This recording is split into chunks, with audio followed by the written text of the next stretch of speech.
Albert Einstein once said, everybody's a genius, but if you judge a fish by its ability to climb a tree, it will live its whole life believing that it is stupid. Ladies and gentlemen of the jury, today on trial we have modern day schooling. Glad you could come. Not only does he make fish climb trees, but also makes them climb down and do a 10-mile run. Tell me, school, are you proud of the things you've done? Turning millions of people into robots, do you find that fun? Do you realize how many kids relate to that fish? Swimming upstream in class, never finding their gifts, thinking they are stupid, believing they are useless? Well, the time has come, no more excuses. I call school to the stand and accuse him of killing creativity, individuality, and being intellectually abusive. He's an ancient institution that has outlived his usage. So, Your Honor, this concludes my opening statement, and if I may present the evidence of my case, I will prove it. Proceed. Exhibit A. Here's a modern-day phone. Recognize it? Here's a phone from 150 years ago. Big difference, right? Stay with me. Here's a car from today, and here's a car from 150 years ago. Big difference, right? Well, get this. Here's a classroom of today, and here's a class we used 150 years ago. Now, ain't that a shame? In literally more than a century, nothing has changed. Yet you claim to prepare students for the future? But with evidence like that, I must ask, do you prepare students for the future or the past? I did a background check on you and let the record show that you were made to train people to work in factories, which explains why you put students in straight rows, nice and neat, tell them sit still, raise your hand if you want to speak, give them a short break to eat, and for 8 hours a day tell them what to think. Oh, and make them compete to get an A. A letter which determines product quality, hence grade A of meat. I get it. Back then, times were different. We all have a past. I myself am no Gandhi. But today, we don't need to make robot zombies. The world has progressed. And now we need people who think creatively, innovatively, critically, independently, with the ability to connect.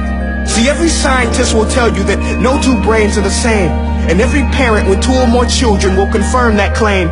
So please explain why you treat students like cookie cutter frames or snapback hats, giving them this one-size-fits-all crap. Watch your language. Sorry, Your Honor, but if a doctor prescribed the exact same medicine to all of his patients, the results will be tragic. So many people will get sick, yet when it comes to school, this is exactly what happens. This educational malpractice, where one teacher stands in front of 20 kids, each one having different strengths, different needs, different gifts, different dreams, and you teach the same thing the same way? That's horrific. Ladies and gentlemen, the defendant should not be acquitted. This may be one of the worst criminal offenses ever to be committed. And let's mention the way you treat your employees. Objection. Overruled. I want to hear this. It's a shame. I mean, teachers have the most important job on the planet, yet they're underpaid? No wonder so many students are short-changed. Let's be honest. Teachers should earn just as much as doctors, because a doctor can do heart surgery and save the life of a kid. But a great teacher can reach the heart of that kid and allow him to truly live. See, teachers are heroes that often get blamed, but they're not the problem. They work in a system without many options or rights. Curriculums are created by policymakers, most of which have never taught a day in their life. Just obsessed with standardized tests. They think bubbling in a multiple choice question will determine success. That's outlandish. In fact, these tests are too crude to be used and should be abandoned, but don't take my word for it.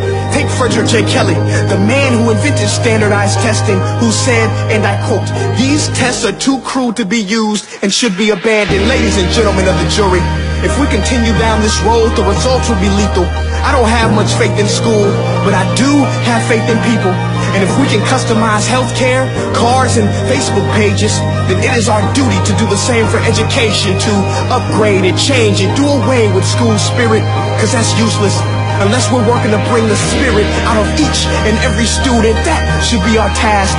No more Common Core. Instead, let's reach the core of every heart in every class. Sure, math is important, but no more than art or dance. Let's give every gift an equal chance. I know this sounds like a dream, but countries like Finland are doing impressive things.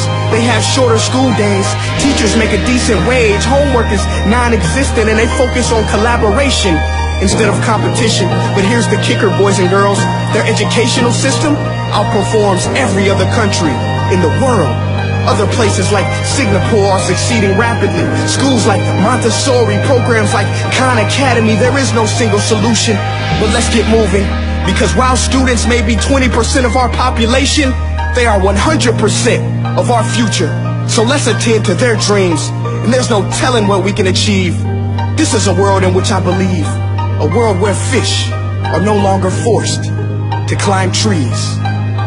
I rest my case.